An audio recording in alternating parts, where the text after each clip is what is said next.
J'ai besoin de toute votre attention pour les prochaines minutes, car ce que je m'apprête à vous montrer est le genre de phénomène qui n'apparaît sur un graphique qu'avant que le marché ne cesse de se comporter poliment. Ouvrez un graphique de l'argent métal, quotidien, hebdomadaire, peu importe. Dézoomez juste assez pour voir ce qui s'est passé à la mi-janvier 2026 et dites-moi que vous ne le ressentez pas au fond de vous. Cette gigantesque bougie verte du 14 janvier 2026 n'avait pas seulement l'air haussière, elle a effacé des semaines d'aller-retour en une seule séance. Elle a avalé la fourchette précédente comme si de rien n'était. Elle a clôturé autour de 92 $ et 25 cents et le volume n'était pas un peu plus élevé. Il était environ 4 fois supérieur à la norme des 20 jours. Ce n'est pas une bougie de rallye normale. C'est le genre de bougie dont les traders chuchotent car elle apparaît généralement lorsque le câblage interne du marché cède et que la réalité physique commence à dominer le jeu du papier. Et voici ce que la plupart des gens ne voient pas. Lorsqu'une bougie comme celle-ci apparaît sur une matière première qui connaît un déficit d'approvisionnement structurel depuis des années, avec des taux de location qui s'envolent, des primes physiques découplées du prix spot et un ratio or-argent qui se comprime à des niveaux que nous n'avons pas vus depuis des générations, vous ne regardez pas une analyse technique. Vous regardez un compte à rebours. Bienvenue sur le Réveil financier, votre guide pour décrypter les mouvements qui secouent les marchés. Si vous trouvez de la valeur dans ce que je partage, prenez une seconde pour vous abonner et laissez un commentaire rapide.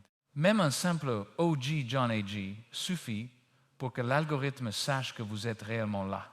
Revenons au graphique, car c'est là que les choses deviennent sérieuses. Au moment où vous regardez ceci, l'argent oscille autour des 90 $. Et que vous soyez un trader, un accumulateur ou simplement quelqu'un qui veut comprendre ce qui se passe, la configuration que je m'apprête à vous détailler suggère que 94 $ n'est pas la ligne d'arrivée.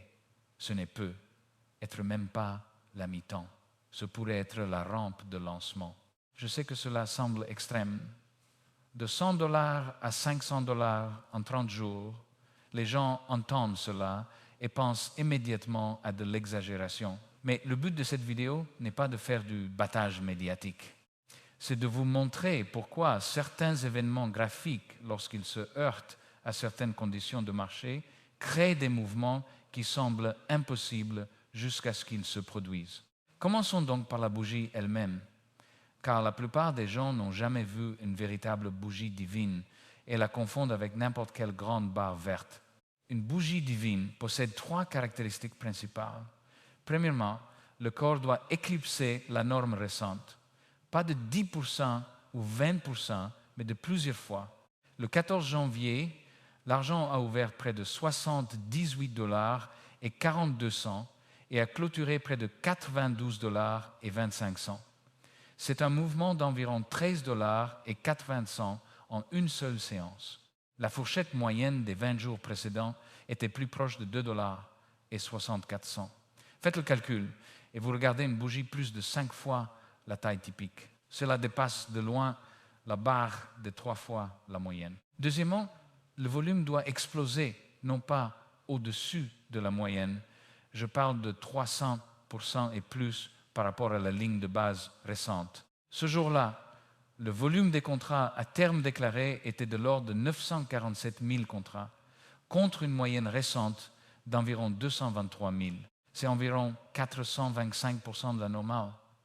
Vous n'obtenez pas cela avec un enthousiasme occasionnel des particuliers. Ce sont des institutions, des hedgers, des fonds et des acteurs qui déplacent des volumes importants. Et ils déplacent des volumes importants lorsqu'ils sont terrifiés, très confiants, ou les deux. Troisièmement, la clôture doit se situer près du sommet de la fourchette du jour avec une mèche supérieure minimale. Le 14 janvier, le prix a grimpé vers 92 $ et 94 cents et s'est stabilisé autour de 92 $ et 25 cents, une clôture dans les quelques pourcents supérieurs du mouvement de la séance. Peu de rejets, peu d'hésitation, juste des achats incessants qui sont restés en contrôle jusqu'à la clôture. Mettez ces 3 éléments ensemble, corps massif, volume massif et clôture près des sommets, et vous avez quelque chose de rare, une bougie divine. Et ce n'est pas magique, c'est informatif. C'est le marché qui crie que la structure précédente est en train de se briser. Maintenant, voici où cela devient encore plus intéressant. L'argent a connu des jours forts auparavant.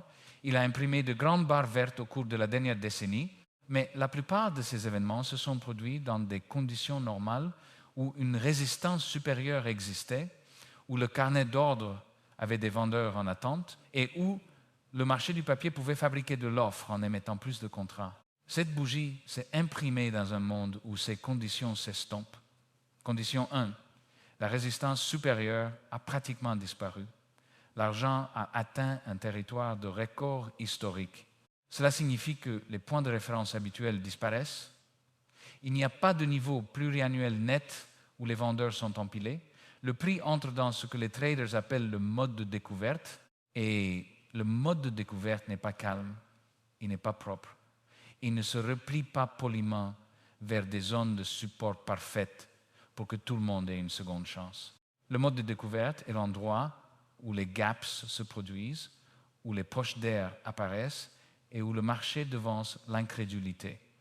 Condition 2, le côté vendeur s'amincit.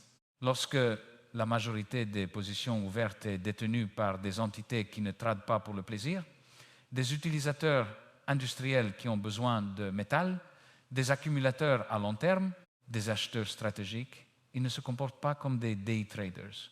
Ils ne liquident pas parce qu'un oscillateur semble élevé. Ils sont prêts à conserver malgré le bruit, parce qu'ils se soucient de l'approvisionnement, pas des bougies.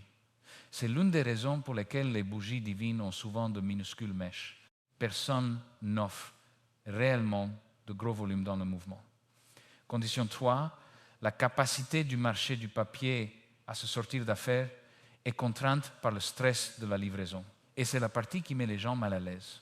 Si la bourse a une montagne de promesses sur papier, mais un bassin décroissant de métal enregistré qui peut réellement être livré, tout le jeu se transforme en un problème de timing. Car au moment où trop de détenteurs demandent la chose réelle en même temps, le système doit choisir entre des options désagréables. Règlement en espèces, règles d'urgence, liquidation forcée, limite de position, marge plus élevée, arrêt de négociation, tout cela crie le même message. Le physique est tendu.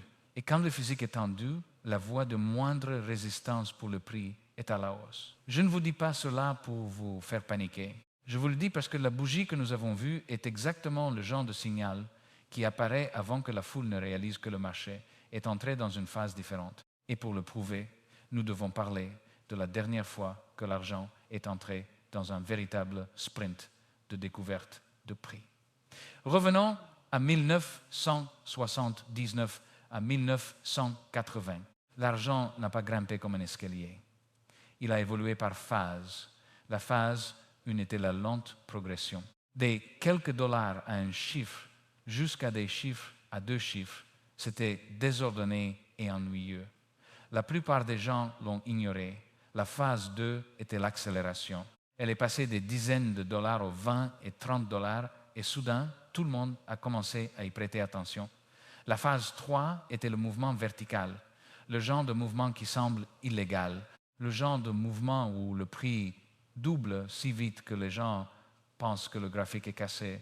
Et à cette époque, l'explosion finale s'est mesurée en jours et en semaines, pas en mois. La partie « oh wow » du mouvement est venue tard. Maintenant, avançons jusqu'à 2010 à 2011. Même idée, chiffres différents. Il y a eu une phase de progression, puis une phase d'accélération, puis une phase verticale qui s'est déroulée assez rapidement pour stupéfier même les haussiers. Et ce qui marque souvent la transition de l'accélération au mouvement vertical est, vous l'avez deviné, une bougie monstre sur un volume monstre avec presque aucun rejet.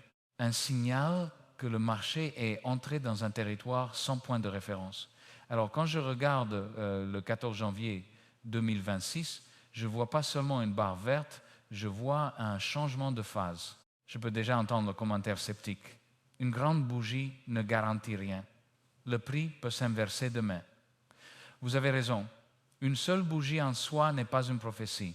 Mais une bougie divine associée à certains signaux confirmatoires, devient une configuration à haute probabilité. Alors, empilons les preuves. Commençons par le RSI hebdomadaire. Oui, il crie suracheté bien au-delà des 80 et cela effraie les gens qui apprennent l'analyse technique dans les manuels. Mais voici ce que ces manuels ne soulignent pas assez. Sur les marchés des matières premières, pendant les phases de découverte, le surachat peut persister pendant des semaines. Le surachat n'est pas toujours un signal de vente. Parfois, c'est simplement la signature d'un train en fuite. Maintenant, parlons de quelque chose que la plupart des gens ignorent, les signaux physiques. Premièrement, les taux de location. Lorsque le coût d'emprunt de l'argent physique grimpe, ce n'est pas un même. C'est un indicateur de stress.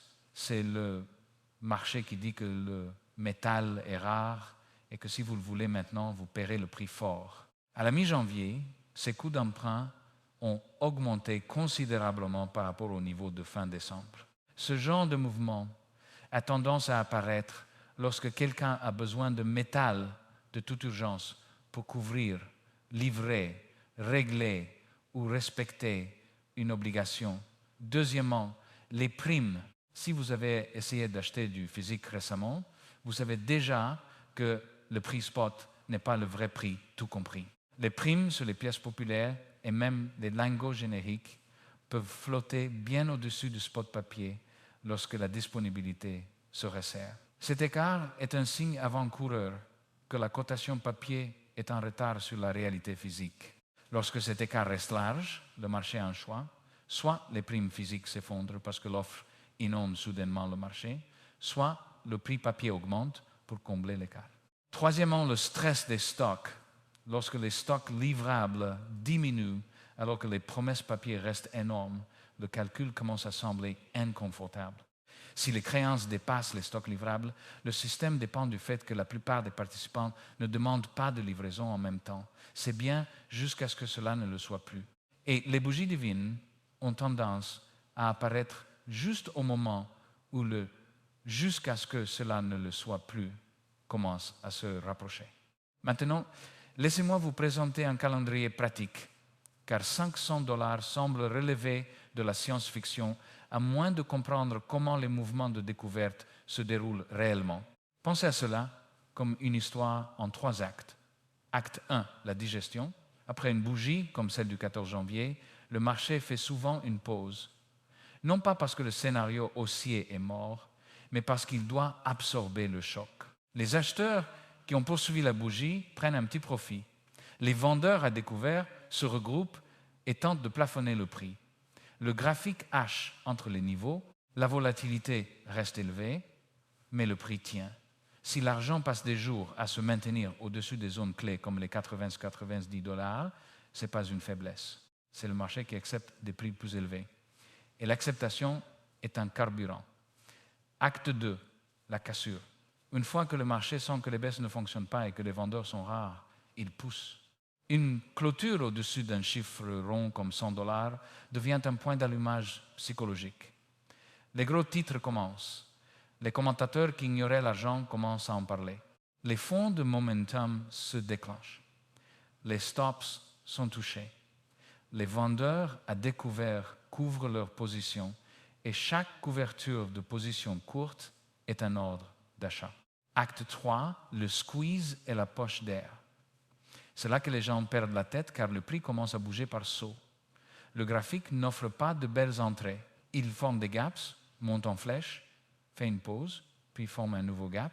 Si le marché entre dans une zone avec une faible acceptation antérieure, une poche d'air, il peut parcourir une distance incroyablement longue avant de trouver une résistance réelle, car il n'y a pas beaucoup d'offres entre les deux. Et c'est de là que vient l'idée des 30 jours. Lors des précédents sprints de l'argent, la partie la plus raide du mouvement s'est produite tardivement et rapidement. Imaginez cela, mais avec un déficit plus profond et une demande industrielle plus large. Et voici la partie insidieuse. Le marché essaiera de vous attirer avec une pensée normale au moment même où il cesse d'être normal.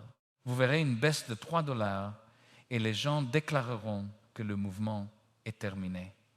Vous verrez une journée rouge et les analyses à chaud crieront au sommet. Puis l'argent grimpera de 10 dollars du jour au lendemain et les mêmes voix prétendront l'avoir vu venir. Alors je veux que vous observiez une chose spécifique au cours des prochaines séances. Le prix baisse-t-il avec un faible volume et rebondit-il rapidement ou s'effondre-t-il avec un volume important et a-t-il du mal à se redresser? Cette seule différence vous dira si le gros argent s'accumule discrètement ou si le mouvement est réellement en train d'échouer. Et si vous voulez un vrai suspense, gardez un œil sur les gros titres concernant les livraisons et tout changement de règles soudain concernant les marges ou les limites de position. Ces annonces ne se produisent pas quand tout va bien, elles se produisent quand la bourse a besoin de respirer. C'est pourquoi le mouvement pourrait dépasser ce que les gens considèrent comme raisonnable. Maintenant, laissez-moi m'adresser directement à deux groupes qui regardent en ce moment. Si vous essayez de trader cela, comprenez l'environnement. Les marchés de bougies divines sont brutaux. Ils montent et descendent en flèche. Ils vous stoppent puis repartent sans vous. Ils punissent l'effet de levier. Ils récompensent la patience et la gestion de la taille de position. Si vous insistez pour trader, allez-y plus petit que ce que votre ego désire. Respectez la volatilité. Ne prétendez pas que vous pouvez déjouer chaque fluctuation de 8 dollars. Et si vous détenez de l'argent physique ou construisez une position à plus long terme, votre avantage est différent. Vous pouvez tolérer le chaos parce que vous n'êtes pas sur marge. Vous n'êtes pas obligé de vendre. Vous pouvez traverser les replis et participer quand même à la reprise plus large si la thèse se vérifie. Et à propos de participation, permettez-moi de faire quelque chose de différent une seconde. Si quelqu'un qui regarde ceci a réellement amélioré sa situation financière, remboursé des dettes, augmenté son épargne, créé une entreprise, obtenu une promotion, laissez un court message dans les commentaires. Votre histoire aide d'autres personnes à rester disciplinées lorsque les marchés deviennent bruyants. Maintenant, je veux aborder la grande affirmation. Pourquoi cette course pourrait-elle s'étendre bien au-delà de 100 dollars? Parce que la ligne des 100 dollars est psychologique, pas structurelle. La demande industrielle ne disparaît pas simplement parce que les traders se sentent nerveux. Un fabricant n'arrête pas sa production parce qu'une lecture de RSI semble élevée. Ils arrêtent lorsque les coûts forcent des reconceptions, des retards de substitution ou des annulations. C'est la destruction de la demande. Et la destruction de la demande se produit historiquement à des niveaux qui choquent les gens, car il faut que le prix devienne suffisamment douloureux pour que le comportement change. Donc la vraie question n'est pas de savoir si l'argent peut atteindre 100 dollars. La question est à quel prix le monde utilise-t-il moins d'argent? Je ne suis pas ici pour prétendre que je peux identifier le sommet exact. Personne ne le peut. En mode découverte, le marché écrit le scénario en temps réel. Mais je peux vous dire ce que j'observe au fur et à mesure que l'histoire se déroule. J'observe si les replis sont rapidement rachetés. J'observe si les primes physiques restent tenaces.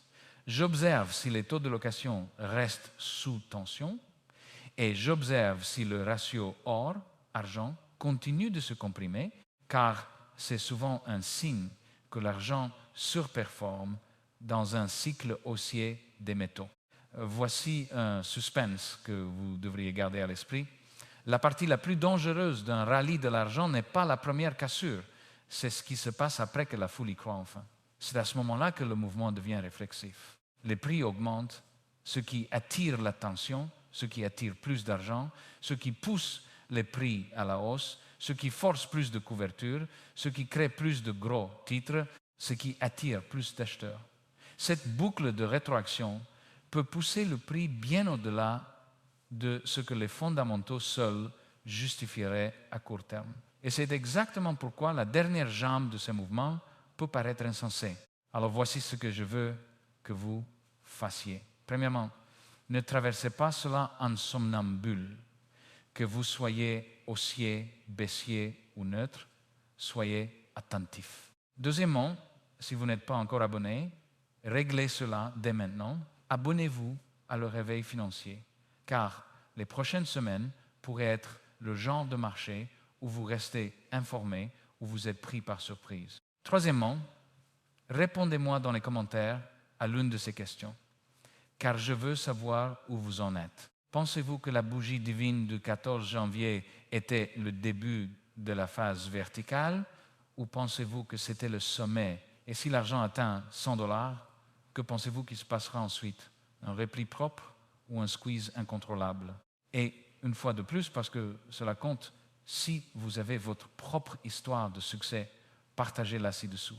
Même quelques lignes peuvent inciter quelqu'un d'autre à continuer. Car que l'argent aille à 120 $, 200 $ ou à quelque chose qui semble ridicule aujourd'hui, le message principal reste le même. Les marchés ne bougent pas quand tout le monde est à l'aise. Ils bougent quand la structure se brise. Et cette bougie du 14 janvier ressemble à une rupture structurelle. Alors, gardez les yeux ouverts, maîtrisez vos risques, contrôlez vos émotions et continuez à surveiller les prochaines bougies, car la prochaine pourrait être encore plus grande que la première. Si vous regardez toujours, vous savez déjà que ce n'est pas normal. Ceci étant dit, je suis John A.G. et ceci est le réveil financier. Si cela vous a aidé, abonnez-vous, laissez un j'aime et votre commentaire, même un simple OG John A.G.